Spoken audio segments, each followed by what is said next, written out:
Fidèles téléspectateurs, c'est jeudi et c'est l'heure des informations sur Canal Bunkwega. Bienvenue au sommet de cette édition, la première édition des cafés littéraires initiés par l'École nationale d'administration et de magistrature. ENAM a tenu toutes ses promesses. Une première édition qui s'est tenue ce mercredi, un élément à suivre dans cette édition. Mesdames, Mesdemoiselles, Messieurs, bonsoir. Merci de nous rejoindre. De l'appétit pour vous qui êtes à table. Le traditionnel Conseil des ministres s'est tenu ce mercredi sous la houlette du président de la transition, le capitaine Ibrahim Traoré. Plusieurs dossiers soumis à l'ordre du jour ont été examinés, essentiellement au titre du ministère de la Justice et des Droits humains chargé des relations avec les institutions. Le Conseil a adopté un projet de décret relatif au casier judiciaire central qui pourra désormais se faire en ligne. Le Conseil des ministres a bien voulu adopter un décret relatif à l'organisation du casier judiciaire central. Tout le monde sait ce que c'est que le casier judiciaire et tout le monde sait aujourd'hui dans quelles conditions les casiers judiciaires sont délivrés. Actuellement, il faut se déplacer au tribunal du lieu de naissance pour pouvoir se faire délivrer un casier judiciaire. Nous avons entrepris au niveau du ministère de la Justice un processus pour digitaliser la délivrance du casier judiciaire. En clair, nous souhaitons qu'à terme, chaque Burkinabé puisse, au lieu où il se trouve, pouvoir se faire demander un casier judiciaire en ligne et se faire délivrer le casier judiciaire en ligne. Donc c'est ce processus que nous avons entamé et l'étape importante pour ce qui concerne ce processus, c'est d'adopter un projet de décret qui met en application une disposition du Code de procédure pénale qui avait permis qu'on adopte un système informatisé pour ce qui concerne le casier judiciaire.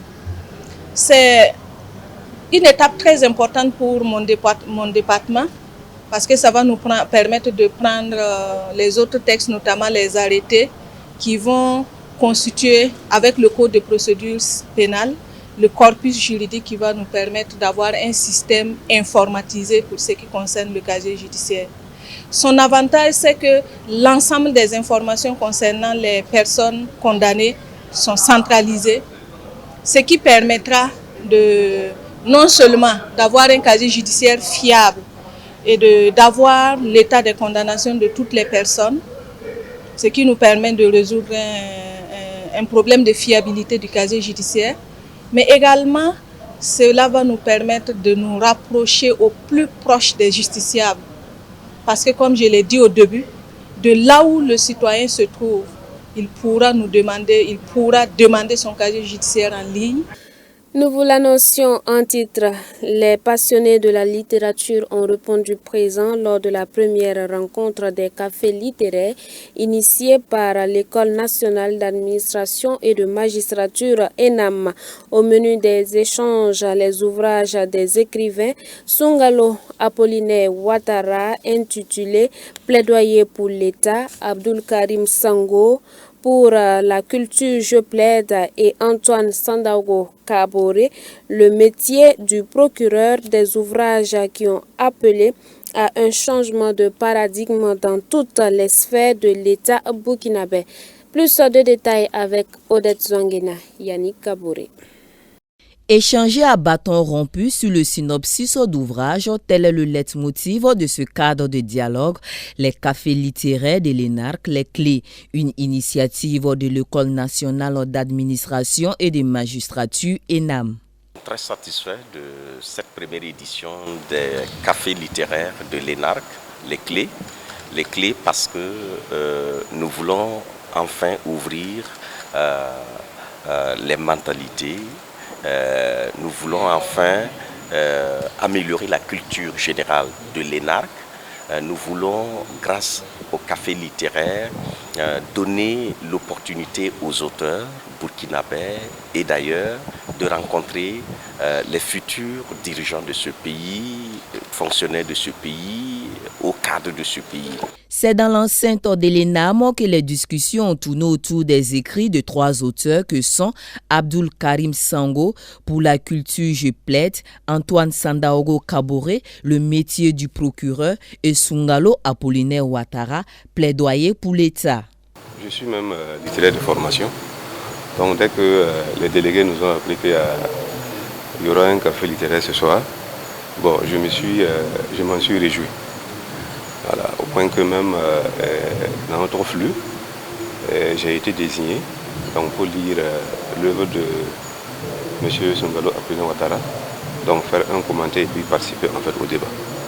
Donc c'est pour dire que j'apprécie en fait la tenue de ce café littéraire à sa juste valeur. Pour l'écrivain Sungalo Apollinaire Ouattara, plaidoyer pour l'État est une expérience de vie qui dépeint l'évolution de la société burkinabé dont le but est d'enrichir le potentiel de moyens d'action de la population. Je voudrais donc féliciter le directeur général de l'École nationale de l'administration publique et de magistrature pour l'initiative qui a consisté à mettre en place un espace de lecture et de visibilité des publications littéraires à travers les cafés littéraires de l'ENARC. Cela donne une occasion de pouvoir échanger avec les énarques et le public et l'horizon d'attente des lectures, de pouvoir échanger sur ces œuvres littéraires. Parce qu'il n'y a pas de structure qui permet aujourd'hui au Burkina de pouvoir donner une lisibilité aux différentes publications. Et cette initiative de café littéraire permet donc d'échanger sur les ouvrages et également de donner une vue générale sur les différentes publications. En tout cas, c'était avec un grand bonheur que j'ai participé à ces premiers cafés littéraires. Pour une première, les félicitations pleuvent de part et d'autre. Et compte tenu du challenge, le directeur général de l'ENAM, le Dr Jacob Yarabatouala, n'attend pas s'arrêter en si bon chemin puisque la rencontre se veut bimestrielle. Rendez-vous est donc pris en juillet pour le second numéro des cafés littéraires de l'ENARC, Les Clés. Et nous parlons de visite dans ce journal suite à l'incendie du 13 mars dernier. L'église des Assemblées de Dieu de Nayalgué ne s'est pas mis en marge des élans de solidarité. En effet, une délégation de cette assemblée est passée traduire toute sa compassion à la direction de votre télévision. Le porte-parole de la délégation est au micro de Moïse Kinda. Vraiment, ça a vraiment touché nos cœurs. Ce que nous avons vu vraiment est vraiment triste. Et nous pensons que au-delà de cette tristesse, nous restons toujours vainqueurs. Parce que notre Seigneur Jésus-Christ nous a déjà prévenus par rapport à tout ce qui va se passer autour de nous. Et je pense que cela nous réjouit davantage. Et nous savons que nous allons repartir encore de plus belle. Et voilà, et continuer l'œuvre de Dieu à travers, en tout cas, ces médias qui sont nés en tout cas de la volonté de notre Seigneur Jésus-Christ pour impacter, pour toucher les vies et les âmes. Nous invitons tous ceux qui ne sont pas encore venus ici pour voir en tout cas ce qui s'est réellement passé. Parce que quand on vient voir réellement, on sent qu'il y a eu quelque chose qui s'est passé. Et on voit que la main de Dieu en tout cas était vraiment sur ces lieux. Et cela vraiment nous réjouit encore plus. Parce que là où est Dieu, il y a la réjouissance, il y a la protection, il y a la joie, il y a la paix du cœur. Et je sais une seule chose, que nous sommes victorieux en Christ.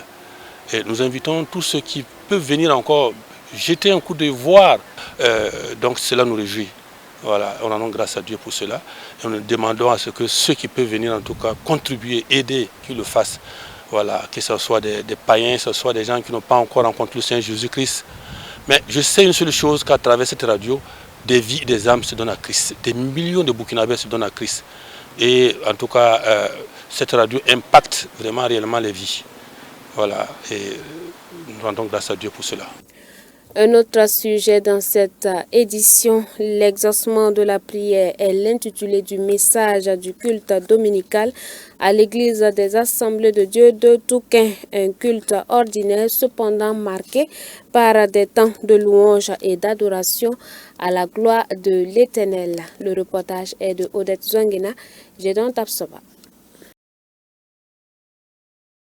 C'est un dimanche pas comme les autres à l'église des Assemblées de Dieu de Touquin. Et pour cause, ils sont 24 à respecter l'une des ordonnances instituées par le Seigneur Jésus-Christ, à savoir le baptême d'eau, un acte symbolisant la nouvelle naissance du chrétien. L'église a le devoir de baptiser ceux qui le désirent. Et par la grâce de Dieu, nous avons eu 24 personnes qui se sont engagées publiquement à suivre le Seigneur jusqu'au bout. Et notre prière est que leur décision, leur engagement à être de véritables disciples de Jésus soit une réalité. Le dimanche s'impose comme jour des grands rassemblements des fidèles. L'Église a en effet refusé du monde. Enfants, adultes, personnes âgées ont pris d'assaut le sanctuaire pour magnifier, chanter la puissance, la gloire de Dieu et lui rendre grâce pour ses multiples bienfaits.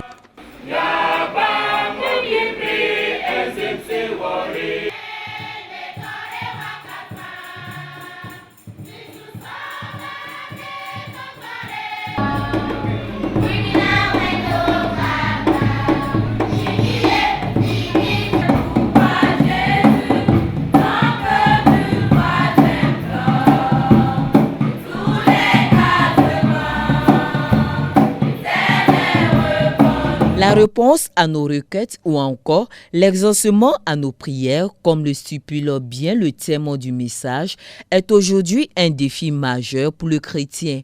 Conscient de cela, l'orateur Roger Coutou, l'un des pasteurs de cette assemblée, a sous la directive du Saint-Esprit voulu galvaniser les croyants, souvent sujets au doute ou au désespoir. Nous avons beaucoup de besoins et beaucoup de difficultés se présentent à nous. Nous avons beaucoup de défis. Et dans tous ces défis-là, c'est par la prière que nous pouvons avoir donc l'exaucement et que nous pouvons connaître aussi l'attitude de Dieu à notre égard, ce que Dieu veut pour nous. Et pour nous consoler également, parce qu'il y a beaucoup de choses, beaucoup de difficultés, et beaucoup d'épreuves auxquelles nous faisons face tous les jours. Et si nous savons que notre Seigneur, notre Dieu là, est un Dieu qui nous exauce tous les jours, lorsque nous allons vers lui en prière, nous n'avons pas d'inquiétude. Dans son analyse, le prédicateur a invité l'auditoire à appréhender l'exaucement sous 3 angles que sont l'exaucement, une certitude, une promesse de Dieu, l'exaucement, une promesse conditionnée qui nécessite une vie consacrée au Seigneur et l'exaucement qui requiert une vie de foi. Le culte a été bon. Ensemble, on a célébré le Seigneur pour tout ce qu'il a fait pour l'Église. Et le culte, on peut dire que Dieu a vraiment manifesté sa puissance parmi nous ce matin. À travers le message, on nous a appris comment demander, comment prier pour pouvoir être exaucé. Et en tant que chrétiens, nous savons tous que nous devons demander comme il a dit dans Matthieu 7, verset 7. Et que nous, à travers ce message, on sait vraiment comment on doit maintenant demander et comment nous devons prier pour être exaucés par Dieu. Chaque jour, on demande. Des fois, on se plaint qu'en tout cas, Dieu ne nous entend pas. Mais après avoir entendu ce message, on sait maintenant que nous aussi, nous avons nos conditions.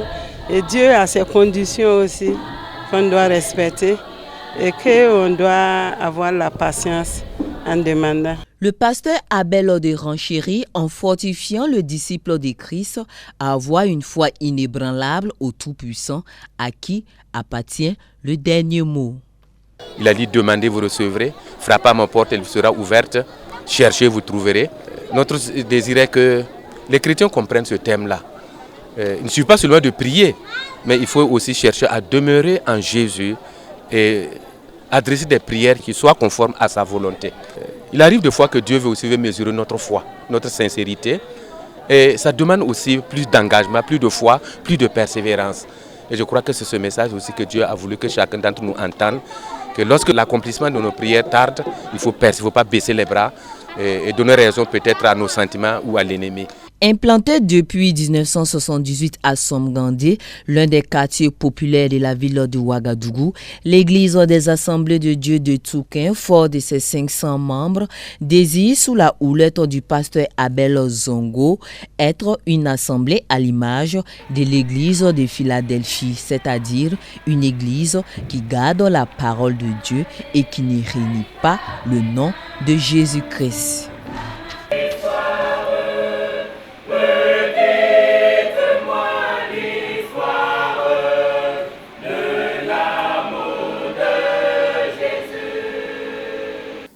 Nous parlons de coopération et de sortie de crise pour ouvrir la page de l'actualité hors de chez nous. En visite à Moscou, le ministre ougandais des Affaires étrangères s'est félicité de la prolongation de l'accord portant sur les exportations des céréales ukrainiennes par la mer Noire. Le ministre ougandais des Affaires étrangères, Gégé Odongo, en visite à Moscou, a animé mercredi une conférence de presse conjointe avec son homologue Sergueï Lavrov. Il est revenu sur la prolongation de 2 mois supplémentaires de l'accord des céréales ukrainiennes via la mer Noire. Il a par ailleurs souligné l'impact du conflit russo-ukrainien sur l'approvisionnement de l'Afrique en céréales. Un grand nombre de pays africains, en particulier ceux du Nord, dépendent des céréales, notamment du blé utilisé pour le pain. Nous comprenons leur situation difficile. Mais nous pensons que tout ce qui doit être fait doit l'être dans l'intérêt de ceux qui sont dans le besoin et non pas utiliser leurs besoins à l'avantage des autres. Cette visite du ministre ougandais intervient alors que se prépare une médiation africaine composée de 6 présidents et qui aura pour mission de trouver une solution au conflit entre la Russie et l'Ukraine. Le diplomate russe s'est dit ouvert à toute proposition. Bien sûr, nous aimerions comprendre quelle initiative concrète le président Ramaphosa et ses collègues africains, y compris le président ougandais Museveni, aimeraient nous présenter. Nous sommes ouverts, comme je l'ai dit à maintes reprises, à toute proposition sérieuse et engagée de la part de n'importe quel État. Outre l'Afrique du Sud et l'Ouganda, la mission africaine inclura le Sénégal, la Zambie, le Congo et l'Égypte. Ces présidents se rendront en Russie et en Ukraine en juin ou juillet prochain, suite au souhait du président Cyril Ramaphosa. Les caprices de Dame Nature, inondations meurtrières dans le nord de l'Italie. Les fortes pluies ont provoqué des crues et des glissements de terrain depuis 2 semaines après donc une longue période de sécheresse. Plusieurs dizaines de centimètres d'eau dans les rues de Ravenne. En Émilie-Romagne, dans le nord de l'Italie, la sécheresse extrême a fait place aux pluies diluviennes, puis aux inondations. Depuis mardi, il est tombé l'équivalent de 3 mois de pluie, selon les experts. 12 rivières et fleuves de la région sont sortis de leur lit. 9 personnes ont déjà perdu la vie, 20 000 autres ont été évacuées. Selon les autorités, des milliers de foyers n'ont plus d'eau, d'électricité ou de signal téléphonique. Les secouristes continuent d'arpenter les villages les plus isolés, répondant aux appels à l'aide. Ils alertent désormais contre les glissements de terrain. En septembre dernier, au moins 10 personnes ont péri dans des intempéries similaires dans le centre de l'Italie. 2 mois plus tard, en novembre, un glissement de terrain sur l'île d'Ischia, dans la baie de Naples, a fait 7 morts. Voilà qui met fin à cette édition, mais rappelons que les passionnés de la littérature ont répondu présent lors de la première édition des cafés littéraires initiés par l'École nationale d'administration et de magistrature ENAM, une édition qui a répondu à toutes les attentes des participants. Fin de ce journal, vous nous avez reçus depuis Yako. Bonsoir à vous. Demeurez bénis en Christ Jésus. Soré de Luende a réalisé cette édition.